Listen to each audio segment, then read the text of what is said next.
जयकारा शेरावाली दा बोल साचे दरबार की जय। तर नवरात्रीच्या सर्वांना हार्दिक शुभेच्छा। तर नवरात्रीच्या शुभ दिवसांवरती आज मी तुम्हा सर्वांसाठी घेऊन आलो आहोत माता वैष्णो देवीची अमर कथा। काय आहे माता वैष्णो देवीची अमर कथा जाणून घेऊया आपण आजच्या या नवीन व्हिडिओमध्ये। तर चला सुरुवात करूया आजच्या या नवीन व्हिडिओला। वैष्णो देवी मंदिर हे उत्तर भारतातील सर्वात पूजनीय आणि पवित्र स्थानांपैकी एक आहे। डोंगरावरील स्थानांमुळे हे मंदिर त्याच्या भव्यतासाठी आणि सौंदर्यासाठी प्रसिद्ध आहे। वैष्णो देवी हे देखील अशाच ठिकाणांपैकी एक आहे जिथे मातेचं निवासस्थान मानले जाते। मंदिर 52 फूटच्या उंचीवर आहे आणि कटरापासून 14 किलोमीटरच्या अंतरावर आहे। दरवर्षी लाखो भाविक मंदिराला भेट देतात आणि तिरुमला वेंकटेश्वर मंदिर नंतर हे भारतातील दुसरे सर्वात जास्त भेट दिले जाणारे धार्मिक तीर्थक्षेत्र आहे। माता वैष्णो देवीच्या संदर्भात अनेक पौराणिक कथा असल्या तरी 2 मुख्य कथा अधिक लोकप्रिय आहे। पहिली कथा काय सांगते जाणून घेऊया। मान्यता अनुसार एकदा पर्वतच्या मातेने आपल्या परमभक्त पंडित श्रीधरच्या भक्तीवर प्रसन्न होऊन त्याचे जीव वाचवले आणि संपूर्ण सृष्टीला तिच्या अस्तित्वाचा पुरावा दिला। सध्याच्या कटरा शहरापासून 2 किलोमीटरच्या अंतरावर हंसाली गावात माता वैष्णो देवीचा परमभक्त श्रीधर राहत होता। तो निपुत्रिक असल्याबद्दल त्याला नेहमीच दुःख होतं। एका दिवशी श्रीधरने सर्व मुलींना नवरात्रीच्या पूजेसाठी बोलवला आणि मा वैष्णो देवी कन्यावशमध्ये येऊन त्यांच्यामध्ये बसली। पूजा झाल्यावर सर्व मुली निघून गेल्या, पण कन्यारूपी मा वैष्णो देवी तेथेच बसून राहिली आणि श्रीधरला म्हणाली की सर्वांना तुझ्या घरी जेवणाचं निमंत्रण दे। आणि मग श्रीधरने त्या दिव्य मुलीची गोष्ट ऐकून आजूबाजूच्या गावातल्या लोकांना जेवणाचं निमंत्रण दिले आणि मग जेवणाचं निमंत्रण सर्वांना देऊन वापस येत असताना गुरु गौरवनाथ आणि त्याचे शिष्य बाबा भैरवनाथ आणि त्याच्या इतर शिष्यासह सर्वांना निमंत्रण दिले।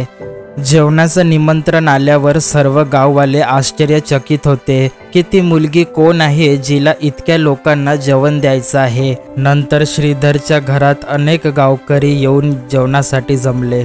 मग कन्यारूपी मा वैष्णो देवीने एका विचित्र पत्रातून सर्वांना जेवण देऊ लागली। जेव्हा कन्यारूपी मा वैष्णो देवी जेवण देता देता भैरवनाथ जवळ आली तेव्हा तो म्हणाला की मी तर खीरपुरीच्या जागी मांस खाणार आणि मला मद्यपान पण करायचं आहे। तेव्हा कन्यारूपी मा वैष्णो देवीने त्याला समजवलं की हे ब्राह्मणाच्या घरचं जेवण आहे, यामध्ये मांसाहारी जेवण केलं जात नाही। पण भैरवनाथने जाणबुजून आपल्या गोष्टीवर ठाम राहून कन्यारूपी मा वैष्णो देवीला आपली गोष्ट मान्य करण्यास सांगितला। जेव्हा भैरवनाथने त्या कन्याला पकडण्याचे प्रयत्न केले तेव्हा कन्यारूपी मा वैष्णो देवीला त्याची फसवणूक कळली आणि त्यानंतर वायूचे रूप घेऊन मा वैष्णो देवी त्रिकुट पर्वतकडे निघाली। मग भैरवनाथ पण मा वैष्णो देवीच्या मागे मागे गेला। असे मानले जाते की मा वैष्णो देवीची रक्षा करण्यासाठी पवनपुत्र हनुमान पण तिथे होते। हनुमानला तहान लागल्यावर वैष्णो देवीने त्याच्या विनंतीवरून धनुष्यने डोंगरावर बाण सोडले आणि पाण्याचे प्रवाह बाहेर आणले आणि त्या पाण्यात वैष्णो देवीने आपले केस धुतले आणि आज हे पवित्र प्रवाह बाणगंगा म्हणून ओळखले जाते।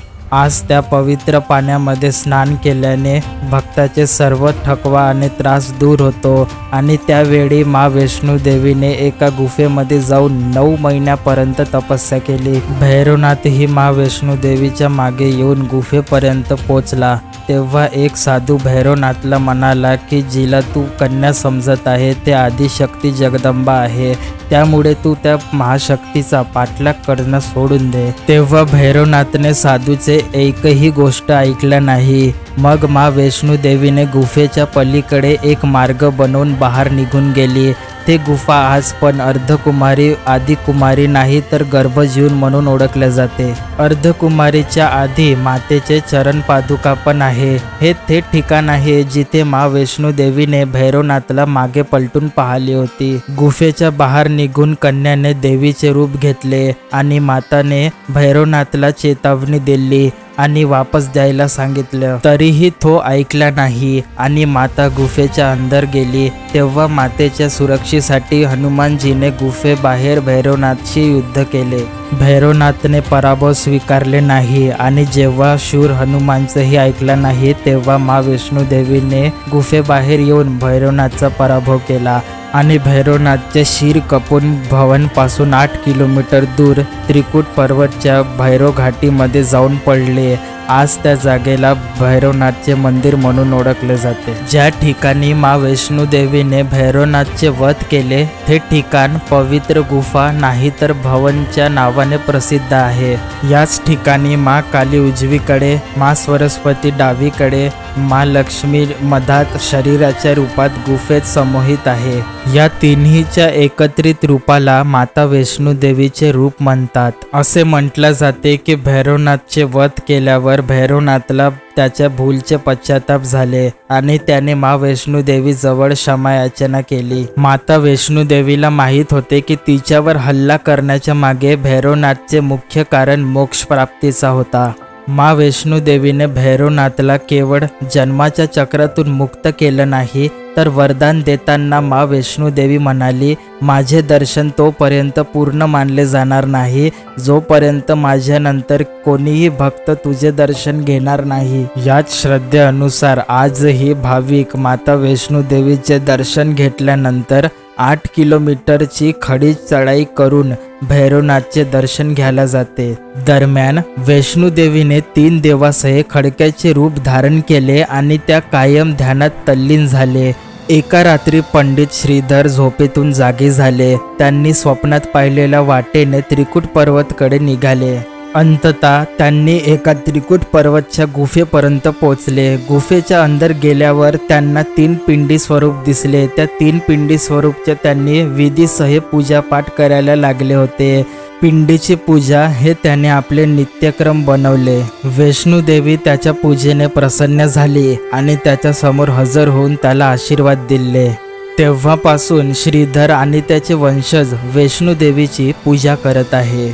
आता मी तुम्हाला सांगते माता वैष्णोदेवीची दुसरी कथा।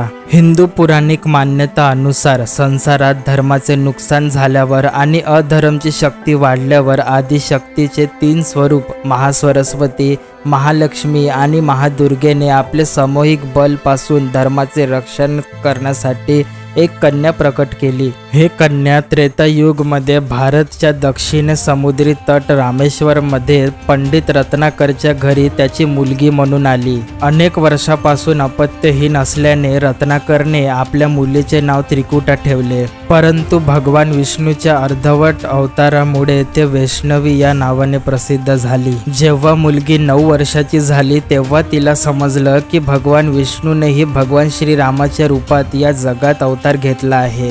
मग तिने भगवान श्रीरामांना आपले पती मानले आणि त्यांना प्राप्त करण्यासाठी कठोर तपस्या सुरू केली। सीताचं अपहरण झाल्यावर सीताच्या शोधासाठी भगवान श्रीराम जेव्हा निघाले होते तेव्हा त्यांनी रामेश्वरच्या एका गुफेजवळ पोहोचले। त्या गुफेमध्ये एक मुलगी ध्यान करताना त्यांना दिसली होती। मुलीने भगवान श्रीरामाला पत्नी म्हणून स्वीकार करण्यास सांगितले।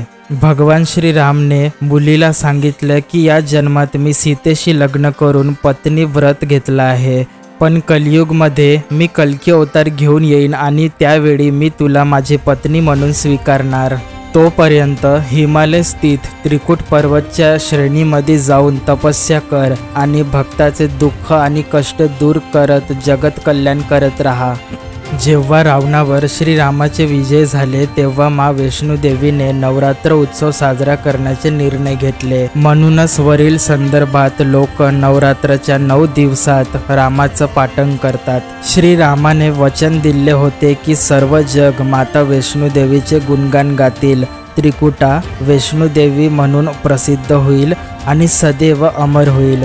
तर अशी होती माता वैष्णोदेवीची अमर कथा। आणि जर तुम्हाला ही कथा आवडली असेल तर व्हिडिओला लाईक करून तुमच्या मित्रांपर्यंत शेअर करा आणि असेच व्हिडिओ पाहण्यासाठी या चॅनलला पण सबस्क्राईब करायला विसरू नका। आणि सर्वांना परत एकदा नवरात्रीच्या खूप खूप शुभेच्छा। भेटूया आता अशाच पुढच्या व्हिडिओमध्ये, तोपर्यंत नमस्कार।